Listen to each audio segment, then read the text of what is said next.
Janariel Casimero. Bago pa man naganap ang kanilang bakbakan ni Saul Sanchez kahapon sa Yokohama, Japan, kung saan ay nauna na nga pong nagbanta itong si Angas ng Pinas. Nadudurugin nga raw niya si Saul Sanchez sa mismong araw ng kanilang bakbakan. At yun nga po mga bossing ang ginawa ni Casimero kay Saul Sanchez, kung saan ay dinurog nga po nitong si Casimero ang Mexican-American sa loob lamang ng first round. Tila nainis nga po itong si Cuadro Alas mga bossing sa team Saul Sanchez. Dahil nga po yan sa matinding demand at isa na nga po dyan yung rehydration na 128 pounds. Kaya naman dinurog na kaagad ni Casimero itong si Saul Sanchez. Mapapanood nga po natin kay Boss Rich Don ang mga sinasabi ni Cuadro Alas mga boss. Samantala marami nga po ang mga nagsasabi mga boss na lalangawin lang daw ang laban ni Casimero kay Saul Sanchez dahil kasabay nga raw ito sa laban ni Takuma Inoue. Pero base nga po sa nakikita natin sa binyo mga boss ay marami pong mga Japanese ang nanonood sa laban ni Casimero.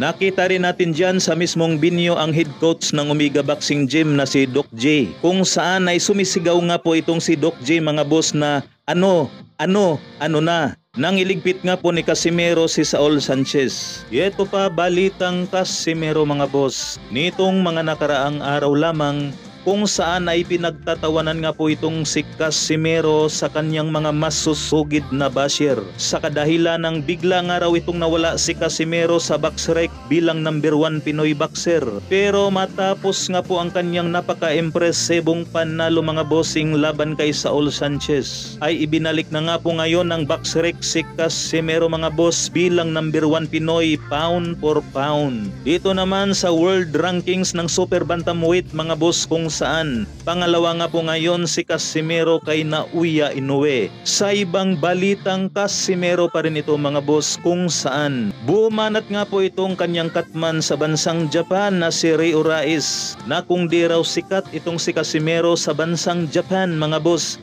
bakit daw ito dinudumog ng mga Japanese fan?